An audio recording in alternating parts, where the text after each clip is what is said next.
ဟိုကြော်မသွားပါဘူးခဏကြော်မသွားနဲ့ခဏလေးနော်ဒုက္ခအောင်ကျိုးဆောင်ကိုအောင်မင်းသူရဲ့စေတနာကိုပြမှာပါကျွန်တော်တနေ့ကအယောင်ဒီလေးတယောက်ကိုသွားပြတယ်သူကပထမ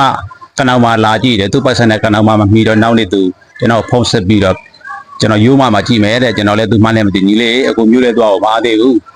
ငွေသွင်းမသွားအောင်ကြည့်တယ်ဗန်မှာ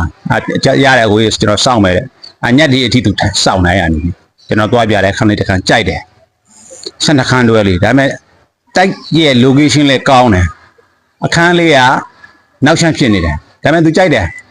ဒါပေမဲ့သူတို့လမယားကတယောက်တနေရာစီဖြစ်နေတော့အကိုလည်းကျွန်တော်ညနေကျရင်အမျိုးသမီးနဲ့ဖုန်းဆက်ပြီးတိုင်ပင်ပြီးအကြောင်းပြန်မဲ့တဲ့ညနေရောက်တော့သူယူဖို့90%ပြေးကြနေပြီကျွန်တော်သိတယ်ညနေရောက်တော့အခန်းလေးတစ်ခန်းထပ်တက်လာတယ်ရှေ့ချမ်းလေးပထမသူကြည့်တဲ့အရှမ်းနောက်ရှမ်းအရှေ့ချမ်းလေးဆိုတော့ပိုကောင်းတယ်လေ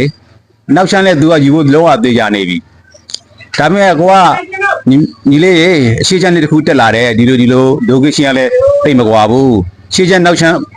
ကွာချက်ချက်ကတော့ရှေ့ချမ်းဆိုတော့ကိုယ့်အရင်ပရင်းပေါက်ဖွင့်လိုက်ရင်လမ်းမမြင်ရတယ်လေနောက်ချမ်းဆိုတော့ကိုယ့်အရင်ပရင်းပေါက်ဖွင့်လိုက်လို့ရှိရင်နောက်ကတိုက်မြင်ရတာပေါ့အဲ့ဒါပြီးတော့နောက်ကလှေကွင်းက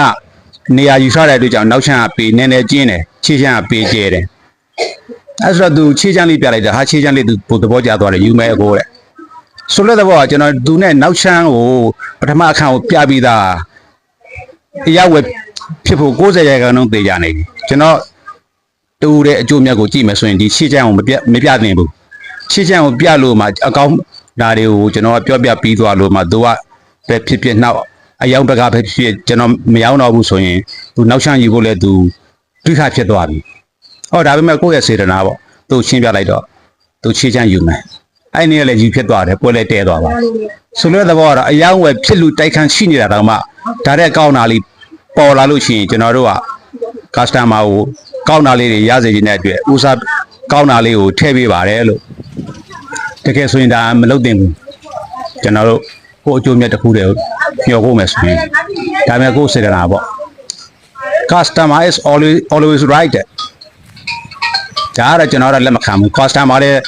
လူသားပဲလေလူသားဆိုတာအမှားလုပ်တတ်တယ်အများနဲ့မှန်းတယ်ဆိုတာမဟုတ်ဘူးဒါပေမဲ့ကျွန်တော်ယူဆတော့ customer is always first သူပထမဦးစားပေး always right ဆိုတာတော့မဟုတ်ဘူးအများနဲ့မှန်းဟုတ်အဲ့ဒါလေးကိုပြောပြတာပါ customer ကိုဘလို့ဦးစားပေးတယ်ဆိုတဲ့အကြောင်းလေးကိုသိစေချင်လို့ပါခင်ဗျ bye bye ကျေးဇူးတင်ပါတယ်